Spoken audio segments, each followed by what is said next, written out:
Bagaimana cara menghentikan telinga berdenging? Dan saya ingin kamu melakukan ini selama 7 hari. Banyak orang menanyakan pertanyaan ini, apakah dengingan ini akan hilang?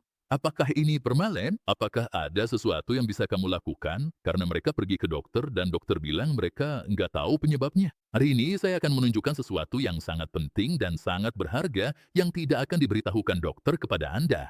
Telinga berdenging atau tinnitus sebenarnya tidak berasal dari telinga atau bagian dalam telinga Anda. Sekarang, memang benar bahwa tinnitus bisa disebabkan oleh suara keras di masa lalu, seperti dari konser atau pekerjaan yang bising. Bisa juga karena efek samping obat.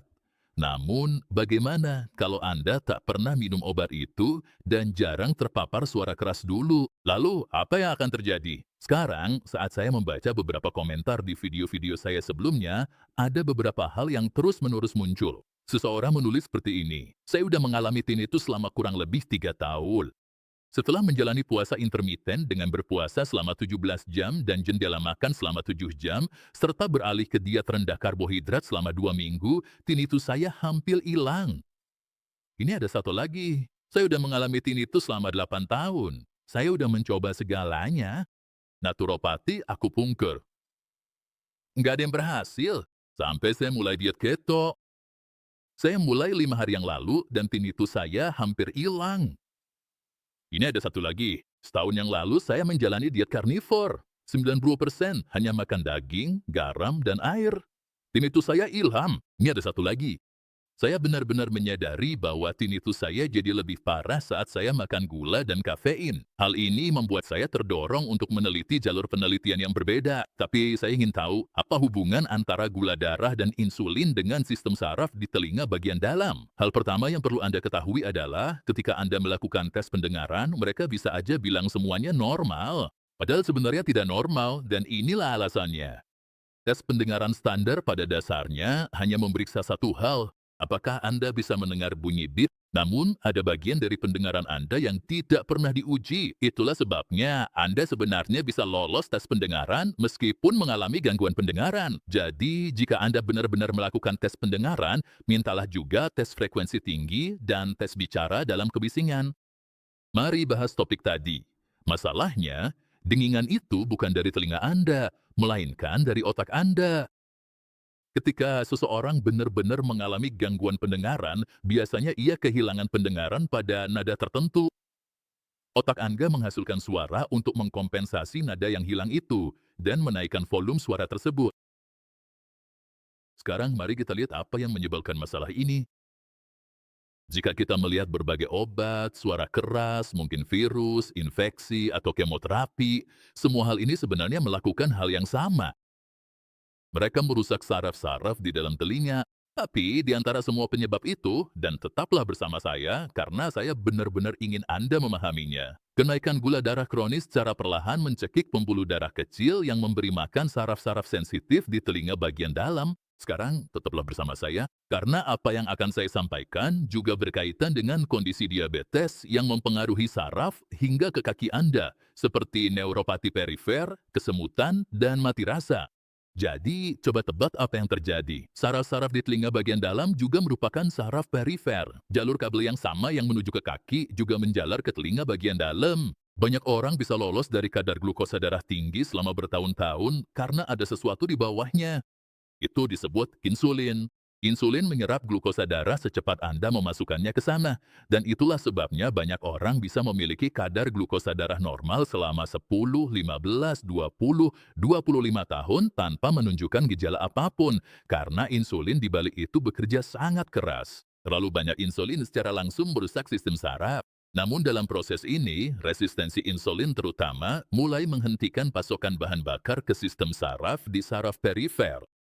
Dan yang benar-benar unik dari saraf di telinga bagian dalam adalah mereka sangat lapar akan bahan bakar. Itulah sebabnya ketika Anda memiliki masalah gula darah, terutama saraf-saraf kecil di bagian perifer tubuh menjadi sangat aktif. Penelitian yang dilakukan sejak tahun 2004 menemukan bahwa 84 hingga 90% orang dengan tinnitus yang tidak dapat dijelaskan memiliki kadar insulin yang lebih tinggi. Artikel lain menemukan bahwa 82% pasien tinnitus memiliki masalah gula darah pradiabetes. Artikel lain yang melibatkan lebih dari 2 juta orang menemukan bahwa penderita diabetes secara signifikan lebih rentan terhadap tinnitus dibandingkan dengan mereka yang tidak menderita diabetes. Ini adalah sebuah studi yang dilakukan pada tahun 2025 dan mereka mengikuti ribuan orang. Konsumsi minuman manis yang lebih banyak dikaitkan dengan risiko tinnitus yang lebih tinggi. Dan itulah sebabnya ketika mereka mulai berpuasa, mereka akan mulai menurunkan insulin. Dan kita melihat di kolom komentar bahwa orang-orang mengatakan hal ini membantu mereka. Jika Anda sudah atau akan pergi ke dokter dan mereka fokus pada glukosa darah, pastikan mereka selalu memeriksa kadar insulin puasa Anda. Secara pribadi, saya tidak akan membiarkan kadar insulin saya naik di atas 7. Sebenarnya, saya ingin menurunkannya ke angka 5. Dan alasan saya membahas ini adalah jika Anda pergi ke dokter dan mereka bilang, ya semua yang kami tes normal. Dan jika mereka sudah mengetes insulin Anda dan hasilnya seperti 22, jangan percaya karena itu tidak normal. Dan itulah sebabnya puasa itu berhasil. Itulah mengapa memangkas sebagian besar karbohidrat ini juga berhasil. Karena ini akan mulai menurunkan insulin puasa Anda. Saat mulai menurunkan glukosa darah, Anda memberi lebih banyak bahan bakar ke pembuluh kecil, ke sistem saraf telinga dalam. Jadi, saya rasa gangguan pendengaran bukan sekedar kurang mineral atau vitamin. Itu adalah bagian dari masalahnya, tapi ada masalah metabolik yang jauh lebih besar di balik ini yang perlu ditangani. Namun, ada dua nutrisi yang bisa bantu Anda. Yang pertama adalah asam alfa-lipoat. Ini adalah antioksidan yang sangat-sangat kuat. Ia membersihkan karat di tubuh Anda. Dan juga, dalam sebuah penelitian, ditemukan bahwa 600 mg per hari selama 2 bulan secara signifikan mengurangi tinnitus. Nutrisi lain saran saya yaitu benfotiamin. Saya pakai puluhan tahun untuk neuropati perifer dan hasilnya sangat bagus. Tapi tanpa ubah pola makan, hasilnya kurang maksimal. Memang agak membantu, tapi nanti akan kambuh lagi. Jadi sebenarnya ini adalah kombinasi antara menghilangkan akar masalahnya dan kemudian menggunakan dua nutrisi ini untuk benar-benar memperbaiki sistem saraf. Mengenai berapa banyak benfotiamin yang harus digunakan, saya sarankan mengalihkan dosis yang tertera di botol dengan 4. Jadi saya minum 1 kapsul 4 kali sehari dan membaginya sepanjang hari. Lalu, saya juga mengonsumsi sekitar 600 mg asam alfa-lipoat untuk mulai mengurangi tinnitus. Sekarang, berapa lama Anda mulai merasakan perubahan akan tergantung pada seberapa parah kondisinya atau sudah berapa lama Anda mengalaminya. Karena jika ada kerusakan yang cukup parah di telinga, ini tidak akan hilang dalam semalam. Jadi, Anda harus memberinya waktu. Tapi setelah mengatakan itu, menurut saya, sebagian besar orang seharusnya mulai melihat hasilnya dalam 7 hari. Yang ingin saya minta Anda lakukan sekarang adalah menilai seberapa intens dering di telinga Anda pada skala 1 sampai 10, lalu catatlah, dan kemudian evaluasi ulang setiap hari selama 7 hari. Dengan begitu, Anda bisa melihat secara visual bahwa intensitasnya berkurang. Tapi jika Anda tidak melihat hasil dalam 7 hari, jangan menyerah. Beri waktu lebih lama lagi. Jika lingkungan Anda rusak, segala hal lainnya juga akan sulit. Ini seperti akuarium ikan. Jika airnya tercemar, ikan-ikan akan sakit. Anda bisa memberi mereka makanan terbalik.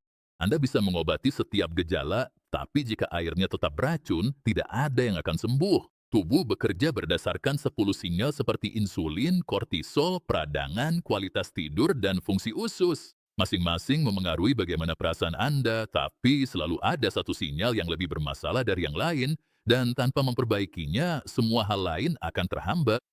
Saya udah menyiapkan tes gratis 2 menit untuk membantu Anda menemukan hal itu. Tes ini akan memberitahu Anda sinyal utama mana yang saat ini menahan tubuh Anda. Klik tautan di deskripsi, lakukan tesnya, dan berhentilah menebak-nebak. Dan hal lain yang ingin saya bahas adalah mengapa Anda lebih sering mengalaminya di malam hari daripada di siang hari. Dan ini sebenarnya berkaitan dengan bagaimana tubuh Anda mengatur bahan bakarnya. Begitu Anda mulai mengurangi asupan karbohidrat, tubuh Anda sekarang harus beralih ke energi yang tersimpan, yaitu sel-sel lemak Anda. Dan ketika Anda melakukan ini, tubuh Anda mulai menggunakan sumber bahan bakar yang berbeda yang disebut keton. Dan itulah sebabnya saya percaya banyak dari Anda yang mengikuti ini akan merasakan hasilnya dalam waktu kurang dari 7 hari. Jadi pertanyaannya adalah, apakah ini akan berlangsung permanen? Apakah Anda harus hidup seperti ini selama sisa hidup Anda? Tentu aja tidak. Tapi saya benar-benar ingin Anda mencoba eksperimen ini. Berikan waktu setidaknya 2 sampai 3 minggu, oke? Atau jika Anda bisa, lakukan lebih lama lagi. Karena saya benar-benar berpikir berdasarkan semua faktor yang saya bicarakan, inilah hal yang akan membalikan keadaan untuk Anda. Jadi, kalau Anda benar-benar ingin naik ke level berikutnya dan mempercepat prosesnya, maka kita harus bicara tentang puasa jangka panjang. Ini berarti kita akan memperpanjang puasa intermittent menjadi periode puasa yang lebih lama dan menciptakan perubahan yang lebih cepat. Dan untuk informasi ini, Anda harus menonton video tentang puasa jangka panjang ini agar hasil Anda bisa naik ke level berikutnya. Saya udah letakkan videonya tepat di sini, silakan cek.